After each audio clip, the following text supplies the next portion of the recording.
ನಮಸ್ಕಾರ ಸ್ನೇಹಿತರೆ, story byte Kannada ಚಾನಲ್ಗೆ ಸ್ವಾಗತ. ನಾನು ಮುಂಚೆನೇ ತಿಳಿಸಿರೋ ಥರ ಕರ್ನಾಟಕ ಪೊಲೀಸ್ ಇಲಾಖೆಯಲ್ಲಿ 4,000ಕ್ಕಿಂತ ಹೆಚ್ಚು ಹುದ್ದೆಗಳು ಖಾಲಿ ಇದೆ. ಹೆಚ್ಚು ಕಮ್ಮಿ 8,000 ಹತ್ರ ಪೋಸ್ಟ್‌ಗಳು ಖಾಲಿ ಇದೆ. ಇದನ್ನು ಗೌರ್ಮೆಂಟ್ ಹಂತ ಹಂತವಾಗಿ ತುಂಬುವಂಥ ಪ್ರಯತ್ನವನ್ನು ಮಾಡ್ತಾ ಇದೆ. ಬಹಳಷ್ಟು ಜನ ಕೇಳ್ತಾ ಇದ್ರಿ, ಅದರ ಆನ್ಲೈನ್ ಪೋರ್ಟಲ್ ಯಾವಾಗ ಓಪನ್ ಆಗುತ್ತೆ ಅಂತ. ಇದಕ್ಕೂ ಮುಂಚಿನ ವಿಡಿಯೋದಲ್ಲಿ ನಾನು ತಿಳಿಸಿದ್ದೆ ಮಾರ್ಚ್ ಅಥವಾ ಏಪ್ರಿಲ್‌ನ ಮೊದಲ ವಾರದಲ್ಲಿ ಓಪನ್ ಆಗುತ್ತೆ ಅಂತ. ಇದು ಈಗ ಏಪ್ರಿಲ್‌ನ ಮೊದಲ ವಾರದಲ್ಲಿ ಓಪನ್ ಆಗುತ್ತೆ. ಆ ಲಿಂಕನ್ನು ನಾನು ನಿಮಗೆ ಡಿಸ್ಕ್ರಿಪ್ಷನಲ್ಲಿ ಕೊಟ್ಟಿರ್ತೀನಿ. ಆನ್ಲೈನ್ ಪೋರ್ಟಲ್ ಓಪನ್ ಆದ ತಕ್ಷಣ ಅದನ್ನು ಹೇಗೆ ಅಪ್ಲೈ ಮಾಡಬೇಕು ಅನ್ನೋದನ್ನು ಕೂಡ ನಾನು ನಿಮಗೆ ತಿಳಿಸ್ಕೊಡ್ತೀನಿ. ನೀವು ಎಕ್ಸಾಮ್ಗೆ ಅಪ್ಲೈ ಮಾಡಿದ ನಂತರ ನಿಮಗೆ ಹೆಚ್ಚು ಕಮ್ಮಿ 3ರಿಂದ 4 ತಿಂಗಳ ಕಾಲ ಓದೋದಕ್ಕೆ ಸಮಯಾವಕಾಶ ಸಿಗುತ್ತೆ. ಅಂದರೆ ಎಕ್ಸಾಮ್ ಬಂದುಬಿಟ್ಟು ಆಗಸ್ಟ್ ಅಥವಾ ಸೆಪ್ಟೆಂಬರಲ್ಲಿ ಇರುವಂಥ ಚಾನ್ಸ್ ಇದೆ.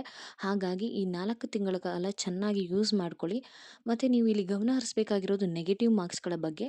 ನಾನು ನಿಮಗೆ ಮುಂದಿನ ವಿಡಿಯೋದಲ್ಲಿ ನೆಗೆಟಿವ್ ಮಾರ್ಕ್ಸ್ಗಳನ್ನ ಹೇಗೆ ಕಡಿಮೆ ಮಾಡ್ಕೊಳ್ಳೋದು ಮತ್ತು ಯಾವ ಯಾವ ಸಬ್ಜೆಕ್ಟಿಗೆ ಎಷ್ಟೆಷ್ಟು ಮಾರ್ಕ್ಸ್ಗಳಿಗೆ ಓದಬೇಕು ಅನ್ನೋದನ್ನು ತಿಳಿಸ್ಕೊಡ್ತೀನಿ.